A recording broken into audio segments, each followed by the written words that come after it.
हम ज्योमेट्री के fourth class में इंटर किए हैं और ये फोर्थ क्लास है। इसी को हम वीडियो में पार्ट 4 कहेंगे। पार्ट 4 में जितने भी डिस्कशन करेंगे वो पार्ट 4 बी और सी ऑफ पार्ट 4 के रूप में जाएगा। और हम ये कोशिश करेंगे कि आपको जो भी वीडियो मिले वो इसी तरह से मिले। ये ABC क्यों हो पाता है वीडियो? हम पर डे 1-1.5 घंटा के लिए ही वीडियो शूट करते हैं, इतना ही टाइम मिल पाता है, तो जितना हो पाए।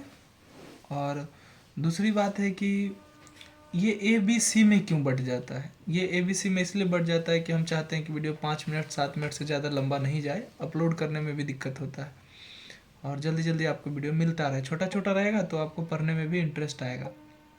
तो आए हम आगे बढ़ते हैं। आगे बढ़ेंगे तो हम पेज नंबर 123 के कॉन्सेप्ट को सिमिलरिटी ऑफ ट्रायंगल, एक टॉपिक को समझेंगे, सिमिलरिटी ऑफ ट्रायंगल। अभी हम सिमिलर फिगर को देख के आए थे पिछले क्लास में और हमने पॉलीगॉन के, किसी भी पॉलीगॉन के सिमिलर होने के कंडीशंस को पढ़ा था। तो सिमिलर होने के कंडीशन में हमने क्या देखा था कि कोई भी दो पॉलीगॉन तब सिमिलर होता है जब उनके number of sides, corresponding sides, पहले तो नंबर ऑफ साइड सेम होना चाहिए जिससे कि उनका शेप सेम हो जाए।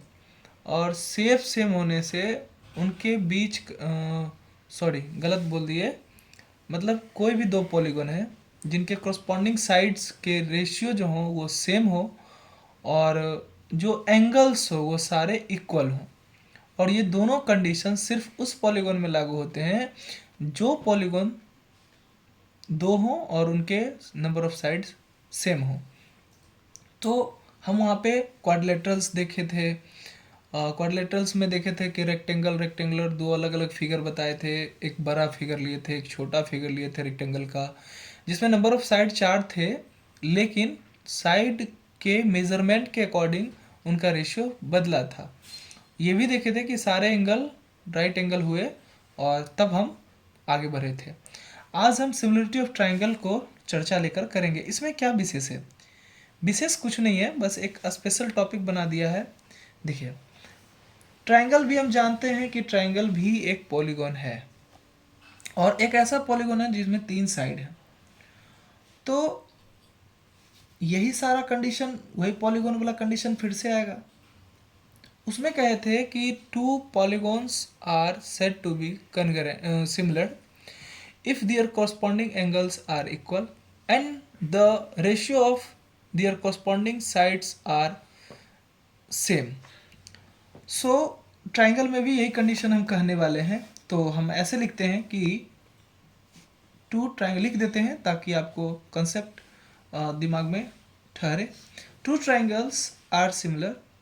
एनसीईआरटी से ही सारा चीज़ लेके चल रहे हैं, बेस तो हम एनसीईआरटी को ही बनाए हैं। सिमिलर इफ पहला है कि दियर corresponding angles are equal and दूसरा है कि their corresponding sides are in the same ratio। अब सवाल है कि रेशियो कह दें या प्रोपोर्शन का, अब सवाल है कि वही कंडीशन क्यों लागू हुआ, पॉलीगॉन वाला कंडीशन ही क्यों लागू हुआ इस पे? भाई क्योंकि ट्रायंगल भी एक पॉलीगॉन है, ठीक है, तो इसलिए सेम कंडीशन चलेगा। अच्छा, एक नोट है कि हम ये कह देंगे, एक नोट में दे देते हैं कि जितने भी इक्विएंगुलर ट्रायंगल्स हैं, सॉरी जितने भी ट्रायंगल्स हैं जो जिनके कॉरस्पॉन्डिंग एंगल इक्वल है, जैसे इसका इक्वल ये हुआ, इसका कॉरस्पॉन्डिंग एंगल ये है तो ये इसके इक्वल हुआ, और इसका ये साइड है तीसरा एंगल तो इसके इक्वल हुआ।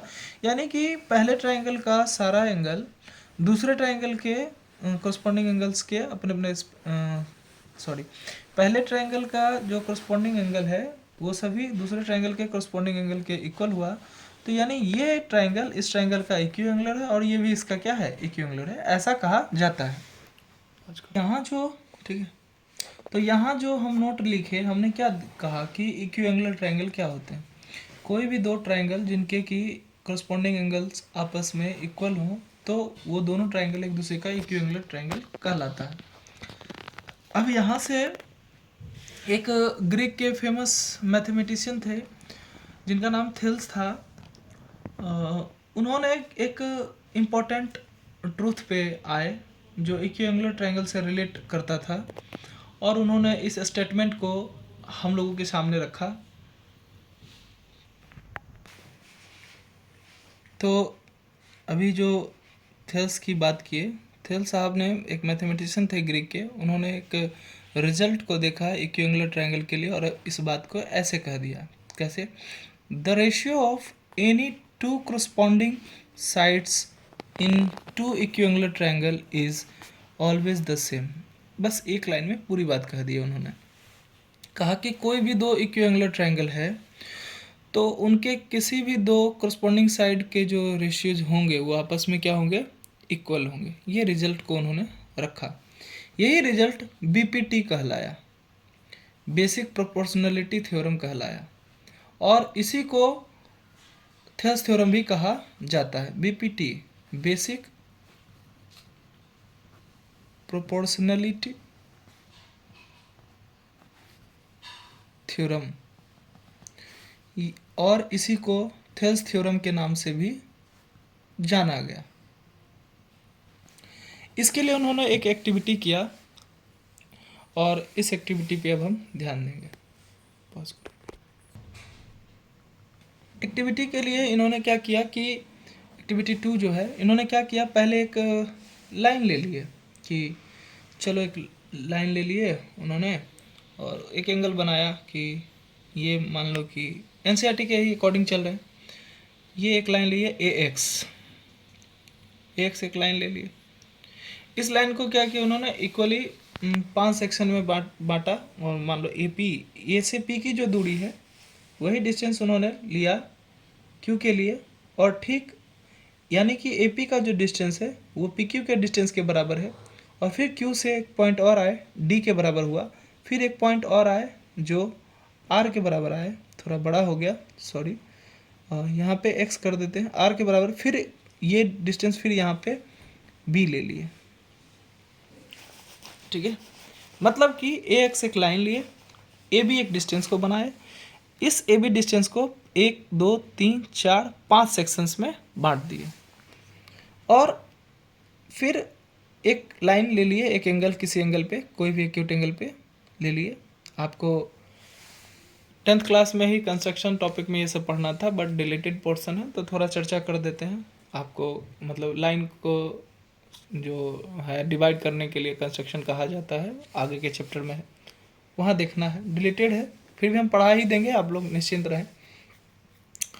उन्होंने फिर क्या किया कि अब यहाँ से कोई भी एक लाइन उन्होंने खींच लिया, तो एक लाइन किसी भी दिशा में, मान लो ऐसे खींचें, इधर झुका के खींच लें, या इधर बाहर करके खींच लें, या स्ट्रेट रख के खींच लें, जितना हो खींच लेना है। एक लाइन इन्होंने खींचा, थोड़ा हम बाहर रख के खींचते हैं ताकि फिगर स्पष्ट दिखे। एक लाइन खींचा स्ट्रेट, और जहाँ पे कट किया इसको, इस आर्म को, एंगल एक्यूट एंगल के इस आर्म को, उसको C कह दिया। अब क्या किया इन्होंने कि PQ, सेक्शन गड़बड़ा के, पॉज करो,